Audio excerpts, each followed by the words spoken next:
Hello, আজকে ব্লগটা শুরু করছি। আজকে আমি যাবো একটু বিড়লা একাডেমিতে এক্সিবিশন দেখতে। তো প্রথমেই কলেজে যাওয়া আছে। তো আমি কলেজে যাওয়ার জন্য ট্রেনে অপেক্ষা করছিলাম, তারপর ট্রেন এসেছে। তারপর সেই ট্রেনে করেই আমি গেলাম কলেজে। কলেজে যেহেতু আমি সবার প্রথমেই যাই, তো সেখানেই আমি ফাঁকা অবস্থায় থাকাতে একটুখানি ভিডিও করে নিই কারণ। তো এবার আমি বিড়লা একাডেমির দিকে রওনা হয়েছিলাম। তো সেখানে যাওয়ার পর দেখলাম আমাদের 3টের সময় ওপেনিং আছে। তো তারপরে আর অতক্ষণ কী করবো, তবে একটু খাওয়ার জন্য কিছু জায়গায় গেছি, দোকান খুঁজছিলাম। অবশেষে একটা দোকান পাই, সেখানে আমি যাই। এবার যাওয়ার পর সেখানে আমরা কিছু খাওয়া দাওয়া করি এবং বিড়লা একাডেমির কিছু এক্সিবিশনের ছবি দেখি।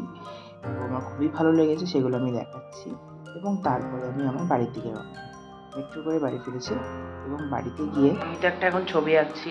আমি কলেজ থেকে বাড়ি ফিরে গেছি, অনেক রেস্ট নিয়ে একটা ছবি আঁকছি, যেটা অনেকদিন ধরে করছিলাম, ইনকমপ্লিট ছিল, সেটাই এখন কমপ্লিট করছি। তোমাদের দেখাচ্ছি একটুখানি, তো দেখে নাও।